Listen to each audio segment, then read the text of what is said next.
Good morning student, welcome to BJ Educare. आणि आज आपण व्हिडिओमध्ये डिस्कस करणार आहोत की CETची जी एक्झाम झाली त्या एक्झामची रिझल्ट डेट कधी आलेली आहे, त्या रिझल्ट डेटमध्ये परत पेपर दिल्याच्या नंतर कोणकोणत्या शिफ्ट वाईज कुठे कुठे तुम्हाला बोनस मार्क्स मिळालेले आहे आणि ते बोनस मार्क्स तुम्ही कसे चेक करायचे आणि येणारा रिझल्ट जो आहे CETचा तो कोणत्या तारखेला नक्की येणार आहे, कोणत्या ग्रुपसाठी, PCB आणि PCM दोन्ही ग्रुपसाठी, ही सगळी इन्फॉर्मेशन आपण या व्हिडिओमध्ये बघणार आहे. अशाच इन्फॉर्मेशनसाठी नक्कीच तुम्ही बीजे एज्युकेअर या चॅनलला सबस्क्राईब करू शकता. तर चला व्हिडिओला स्टार्ट करूया.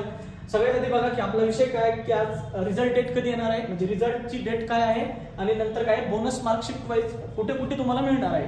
तर चला व्हिडिओला स्टार्ट करू. तर सगळ्यात आधी बघा तुम्हाला CET सगळ्यात आधी बघू आपण की चेक कसे करायचे. सगळ्यात आधी काय करायचं, तुम्ही CET सेलच्या ऑफिशियल वेबसाईटवर जायचं. CET सेल तिथे गेल्याच्या नंतर हे पेज ओपन होईल. हे पेज ओपन झाल्याच्या नंतर admission process CET examination portal academic year 2025-26 ला ओपन करायचं. इथे हे ओपन केल्याच्या नंतर लगेच तुमच्या पुढे पुढचा इंटरफेस ओपन होईल.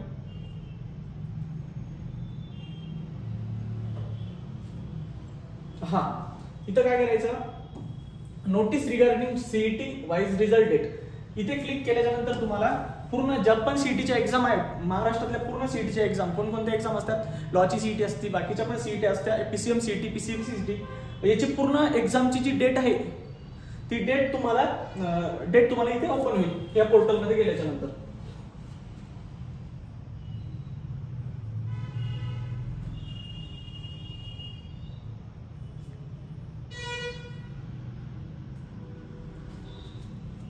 आता आपली जी CET आहे MHT CET, PCB ग्रुप आणि PCM ग्रुप, तर PCB ग्रुप जो आहे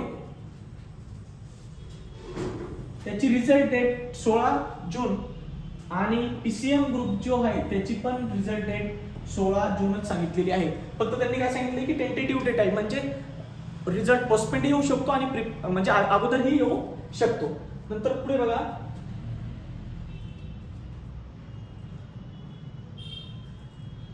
त्यानंतर काय, notice regarding MHT CET 2025 objection clarification. ह्या PDF ला तुम्ही ओपन केल्याच्या नंतर समोर बघा तुमच्या पुढे असा इंटरफेस ओपन होईल. इथे काय दिलेले आहे, सब्जेक्ट दिलेले आहे, वरती इन्फॉर्मेशन दिली आहे की किती विद्यार्थ्यांनी पेपर दिला, किती विद्यार्थ्यांनी रजिस्ट्रेशन केलेलं होतं, किती विद्यार्थ्यांनी एक्झाम दिलेली आहे आणि किती अपेअर झालेले आहे. इकडे समोर काय सब्जेक्ट दिलेले आहे, नंतर टोटल जे ऑब्जेक्शन घेतलेले क्वेश्चन होते ते दिलेले आहे आणि करेक्ट ऑब्जेक्शन किती क्वेश्चनला होते ते दिलेले आहे. म्हणजे खूप सारे विद्यार्थी खूप सारे क्वेश्चन देतात पण काहीच क्वेश्चन मध्ये प्रॉब्लेम असतो. ते क्वेश्चन कोणते असतात, करेक्ट ऑब्जेक्शन वाले.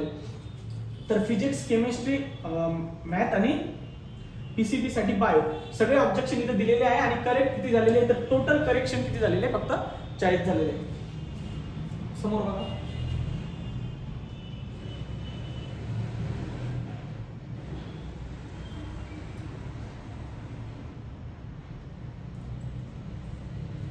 आता हे काय objection it mark to be given, म्हणजे काय शिफ्ट वाईज तुम्हाला कोणकोणत्या शिफ्टला किती बोनस मार्क्स मिळालेले आहे आणि कसे कसे मिळालेले. म्हणजे बघा पहिले एक्झाम डेट दिलेली आहे, शिफ्ट दिलेली आहे, शिफ्ट कोणती इव्हनिंगची दिलेली आहे, सब्जेक्ट दिलेला आहे फिजिक्स, मीडियम 3 मीडियम असतात, इथे कोणता मीडियम आहे, इंग्लिश दिलेला आहे, नंतर क्वेश्चन नंबर दिलेला आहे, क्वेश्चन नंबर काय आहे ते, आणि ऍक्शन टेकन करून म्हणजे कोणत्या क्वेश्चन कशामुळे त्या क्वेश्चनला टोटल मार्क्स विद्यार्थ्यांना देण्यात आले, तर इनकरेक्ट क्वेश्चन होता आणि त्या क्वेश्चनचे त्यांना फुल मार्क्स देण्यात आले.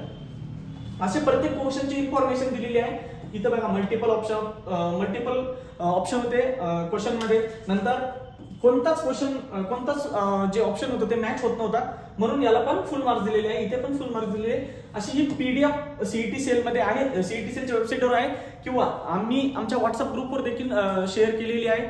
जर कोणाला ही PDF पाहिजे असेल तर तुम्ही नक्कीच आम्हाला संपर्क साधू शकता आणि आमच्या व्हॉट्सअप ग्रुपला जॉईन होऊ शकता.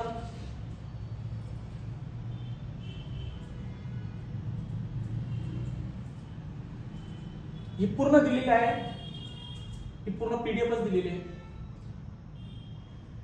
तर अशा प्रकारे तुम्ही सीईटीचा रिझल्टची डेट तुम्हाला जवळपास समजलेली आहे आणि आन्सर की कशी चेक करायची किंवा कोणत्या शिफ्ट वाईज तुम्हाला कसे कसे बोनस मार्क्स मिळालेले आहे हेही तुम्हाला मी या व्हिडिओमध्ये सविस्तर सांगितलेलं आहे. विद्यार्थी मित्रांनो, आता काउन्सिलिंग प्रोसेस लवकरच सुरू होणार आहे. जेईची काउन्सिलिंग प्रोसेस तर सुरू झालेली आहे. आजपासून रजिस्ट्रेशन प्रोसेस देखील सुरू झालेली आहे, चॉईस फिलिंग देखील सुरू झालेली आहे. तर ज्या विद्यार्थ्यांना काउन्सिलिंग प्रोसेसमध्ये सहभागी व्हायचं असेल त्यांनी आम्हाला नक्कीच संपर्क साधू शकता. आमचा नंबर जो आहे तो डिस्क्रिप्शन बॉक्समध्ये दिलेला असतो, तिथे त्यावर तुम्ही मेसेज किंवा व्हॉट्सअप मेसेज किंवा कॉल करू शकता आणि आम्हाला सांगू शकता की तुम्हाला काउन्सिलिंग जॉईन करायची आहे किंवा नाही. काउन्सिलिंग प्रोसेस दोन्ही पद्धतीने आहे. आमच्याकडे जे विद्यार्थी खूपच दूर राहतात त्यांच्यासाठी ऑनलाईन देखील प्रोसेस आहे. जर व्हिडिओ आवडला असेल तर नक्की शेअर, सबस्क्राईब आणि लाईक करा. थँक्यू.